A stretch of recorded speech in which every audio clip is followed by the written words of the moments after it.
I'm here with Trevor Chalobah to preview the Juventus game. As always, if you like to ask a question, please use the raise hand function and that will promote you to a panelist and then you can ask your question. We're going to start with James from TalkSport, if you want to unmute yourself.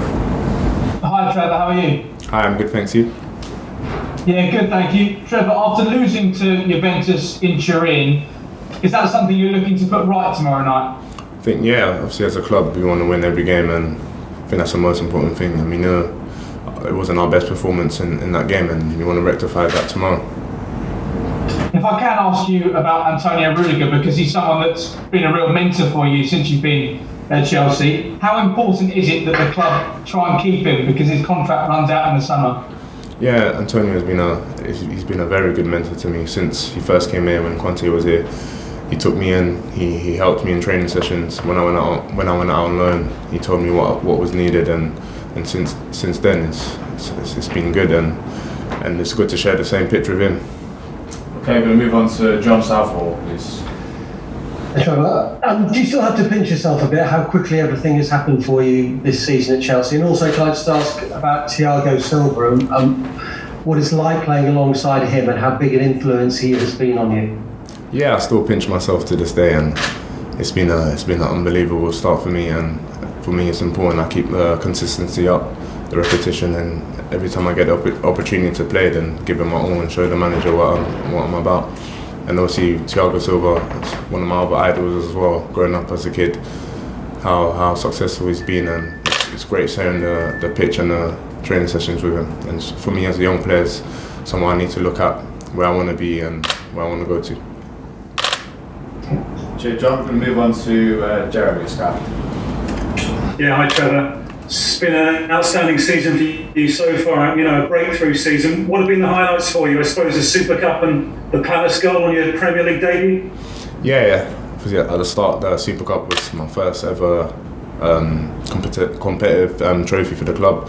And yeah, it was unbelievable to win that. And obviously then to make my debut and get a goal, that's obviously unbelievable as well. At Stamford Bridge, place I've been watching games, Champions League games, and then to step on the pitch, win the game obviously. But yeah, it's been unbelievable. Can you say what it means to you to have the trust and the backing of Thomas Tuchel and what he's doing for your game? I think as a young player, that's what you need to show the manager that you're good enough that he can trust you. And for me, that's what I tend to do in the training sessions. I think that's where it starts from, to then take it on to the pitch. Cheers, Jeremy. We'll move on to Nick now. Hi Trevor, I just wonder, it's not too personal, but obviously we see on your social media page sometimes it seems like your faith is a big part of your life. I just wondered what kind of influence that has on your professional football career. Has it helped give you focus, give you, discipline and those sorts of things? Has it helped with the attitude? And is it one of the things that, I suppose, along with your family, has kind of got you to this point? I think for me the faith is the biggest thing. Without faith I won't be where I am today. And my family's very religious. Me as a player as well. I think every day is what I give thanks to. Being alive, having the opportunity to play for this club, and just believing in him and believe where I want to be, where I want to go, and it's something I want to do.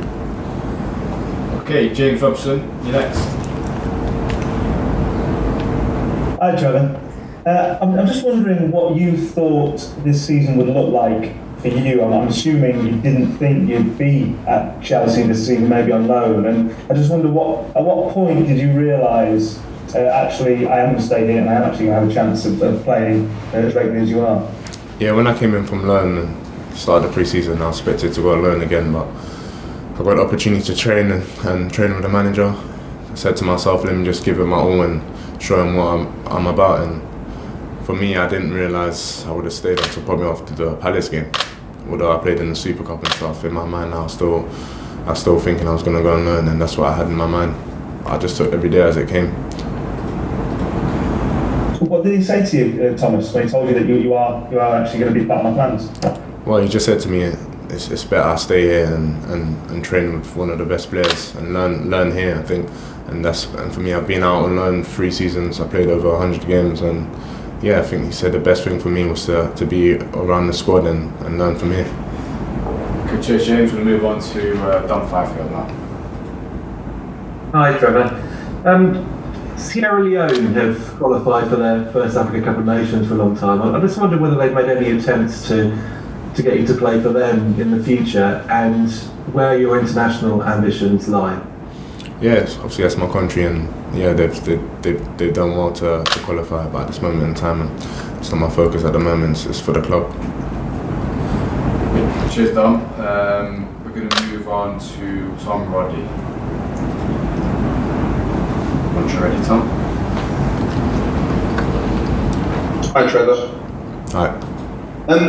Chelsea have had an excellent defensive record this season in Premier League and Champions League. You've obviously been a part of that.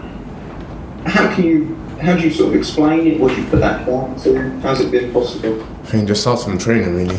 It's very competitive in training. Even when we do small-sided training games, no one wants to lose. No one wants to concede goals. I think that's where it all starts from the training pitch and the mentality we have within ourselves, and that the manager demands from us is shown in the games, and I think that's what we've taken into every game. Like, we hate conceding, and if you don't concede goals, you win games, and I think that's what we're doing at the moment. So it's good. You spoke a little bit about what Thomas has been like with you around games. Does he issue lots of instructions? What does he say to you specifically? Well, for me specifically, just go out there and enjoy the game, really, and that's what I've done. And for the team as well, just we know our plans, we know what the manager wants, and we go out and try to execute that. Cheers, Tom. We'll go to the last one now, which will be Adam Newsom. Hi, Trevor. I just wanted to ask about how important your brother Nathaniel has been this season for you, because he's obviously been through this experience playing for Chelsea. How often do you talk to him? What advice has he given you? And is there any sort of friendly rivalry now between you, given you're in the first team? For me, he's the reason why I started playing football when I was young. You know, when we used to play football in the park, he got scouted by Fulham.